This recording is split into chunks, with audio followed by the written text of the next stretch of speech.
حضرت آدم علیہ السلام کو جنت سے نکلنے کا اور دنیا میں آنے کا اور اللہ تعالیٰ کے ناراض ہونے کا اس قدر صدمہ تھا کہ شرمندگی کی وجہ سے سر مبارک جھکائے رکھتے تھے اور بہت ہی بے قراری سے روتے رہتے تھے، اور ہر وقت یہ کوشش تھی کہ کس طرح میرا قصور معاف ہو جائے۔ لکھا کہ حضرت آدم اور حضرت حوا 300 برس ایسا روئے کہ آنسوؤں سے نہریں بہہ گئیں۔ تمام چرند پرند وہ پانی پی پی کر کہتے تھے کہ سبحان اللہ، کیا عمدہ اور میٹھا پانی ہے۔ آپ اس وقت بہت شرمندہ ہوتے اور کہتے کہ ہائے افسوس، میرے قصور پر تو جانور بھی ہنستے ہیں۔ اللہ تعالیٰ کی طرف سے جواب ملتا ہے کہ اے آدم، یہ جانور سچ کہتے ہیں، کیونکہ جو بندہ ہماری نافرمانی کر کے ہمارے خوف سے ڈرتا ہے اور شرمندہ ہو کر روتا ہے تو ہمارے نزدیک اس کے آنسو شہد سے بھی زیادہ میٹھے ہو جاتے ہیں۔ کتابوں میں آتا ہے کہ حضرت حوا علیہ السلام بھی اتنا روئیں کہ ان کے آنسوؤں سے مہندی اور سرما پیدا ہوا، اور جو قطرے آنسوؤں کے سمندر میں گرے ان سے موتی بن گئے۔ حضرت آدم علیہ السلام اور حضرت حوا کی جدائی کو 300 برس گزر گئے اور ایک دوسرے کی جدائی میں تڑپتے تھے کہ اچانک حضرت جبرائیل علیہ السلام آپ کے پاس آئے اور فرمایا کہ آپ حج ادا کریں۔ چنانچہ آپ اللہ تعالیٰ کا یہ حکم سنتے ہی حج کو چل دیے۔ جب عرفات کے میدان میں پہنچے تو آرام کرنے کی خاطر ایک جگہ بیٹھے ہوئے تھے۔ کیا دیکھتے ہیں کہ جدے کی طرف سے حضرت حوا آ رہی ہیں۔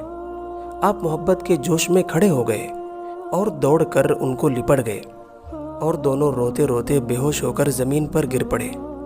یہ حال دیکھ کر فرشتے بھی رو پڑے۔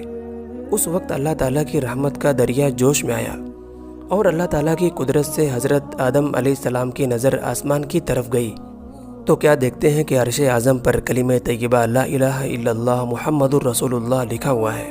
پھر آپ نے یہ دعا مانگی کہ اے میرے رب، تیرے نام کے ساتھ یہ جو نام لکھا ہوا ہے اس کے طفیل سے ہمارا قصور معاف کر اور ہم کو بخش دے۔ حضرت جبرائیل علیہ السلام اسی وقت اللہ تعالیٰ کا سلام لائے اور کہا کہ اللہ تعالیٰ فرماتا ہے کہ اے آدم، اگر تم جنت میں ہی محمد صلی اللہ علیہ وسلم کے طفیل سے دعا مانگتے تو ہم تم کو دنیا میں نہ بھیجتے اور تمہارا قصور بھی معاف کر دیتے۔ اب ہم تم سے خوش ہیں اور تمہارا قصور معاف کرتے ہیں اور تمہاری توبہ بھی قبول کرتے ہیں اور تمہارا مرتبہ پہلے سے زیادہ کر دیتے ہیں۔ حضرت آدم علیہ السلام کی وفات کے بارے میں کتابوں میں آتا ہے کہ جب حضرت آدم علیہ السلام نے درخت کا پھل کھا لیا تو اللہ تعالیٰ نے فرمایا کہ اے آدم، تمہارے قصور کی سزا یہ ہے کہ دنیا میں جاؤ اور محنت کر کے رزق حاصل کرو، وہاں تم کو تمہاری اولاد کو بلا محنت اور تکلیف اٹھائے رزق نہیں ملے گا۔ آخر آپ دنیا میں پہنچ گئے۔ آپ نے اور حضرت حوا نے اس دنیا کے جیل خانے میں ہر قسم کی تکلیفیں اٹھائی اور اپنی زندگی کے دن گزارے۔ دنیا کے کام کاج کے طریقے حضرت جبرائیل علیہ السلام نے اللہ تعالیٰ کے حکم سے سب بتا دیے۔ اناج بونا اور نکالنا، آٹا بنانا پھر گودنا، آگ جلانا، روٹی پکانا اور کھانا، پھر پیشاب پیخانے کی حاجت ہونا اور اس کے قاعدے بتلانا، اس کی بدبو سے آپ کو تکلیف ہونا، کپڑے تیار کرنا پھر اس کو سی کر بدن پر ڈھانکنا، بھوک اور پیاس کی تکلیف اٹھانا اور اس طرح کی بہت ساری تکلیفیں۔ الغرض اس غم بھرے اور چھوٹے گھر کے چھوڑنے کا وقت آ گیا۔ چنانچہ امام الانبیاء حضرت محمد مصطفیٰ صلی اللہ علیہ وسلم نے فرمایا کہ جب حضرت آدم علیہ السلام کی عمر کا آخری وقت آیا تو اس وقت ان کی اولاد در اولاد سب ملا کر 40,000 آدمی ہو گئے تھے۔ پھر آپ نے بولنا کم کر دیا۔ آپ کے اولاد نے فرمایا کہ آپ نے بات چیت کرنی بالکل چھوڑ دی ہے، کیا وجہ ہے؟ فرمایا کہ بیٹوں، میں ایک قصور کی وجہ سے جنت سے نکالا گیا کہ جہاں ہر طرح کا آرام تھا، اور اس دنیا میں ڈالا گیا کہ اس میں راحت و آرام نہیں ملا، اور میری ساری عمر اسی کوشش میں گزری کہ کسی طرح پھر جنت میں چلا جاؤں۔ اب میرے رب نے میری مراد کو پورا کر دیا اور حکم فرمایا کہ بولنا کم کر دو اور ہماری یاد میں لگے رہو اور اپنے گھر جنت میں آ جاؤ۔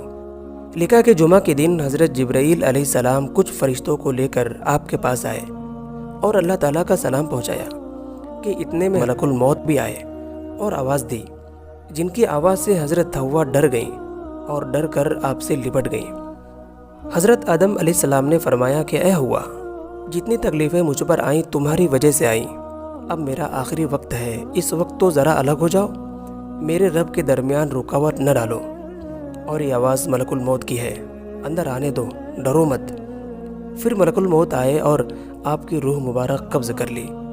حضرت جبرائیل علیہ السلام نے آپ کے بیٹوں کو غسل کرنے کا طریقہ بتایا اور بیری کے پتے پانی میں پکوا کر آپ کو غسل دیا۔ پھر فرشتے جنتی کپڑوں کا کفن اور خوشبو لائے اور نماز کے اعضاء پر خوشبو لگائی گئیں۔ پھر آپ کے جنازے کو اٹھا کر کعبہ شریف میں لایا گیا۔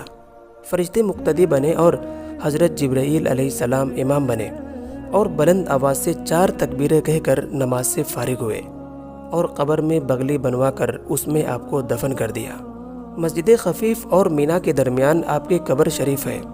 رنگ آپ کا گندمی اور قد 60 ہاتھ لمبا اور 60 ہاتھ چوڑا تھا۔ آپ کی وفات کے بعد 1 سال زندہ رہ کر حضرت حوا علیہ السلام نے بھی اس دنیا فانی کو چھوڑ دیا۔ ان کی قبر شریف جدہ میں ہے اور حضرت آدم علیہ السلام کی عمر 1000 سال تھی۔ انا للہ و انا الیہ راجعون۔ دعا ہے کہ اللہ تعالی ہم سب کو قلب سلیم اور عقل سلیم عطا فرمائے اور قرآن و حدیث پر چلنے کی توفیق عطا فرمائے۔ آمین۔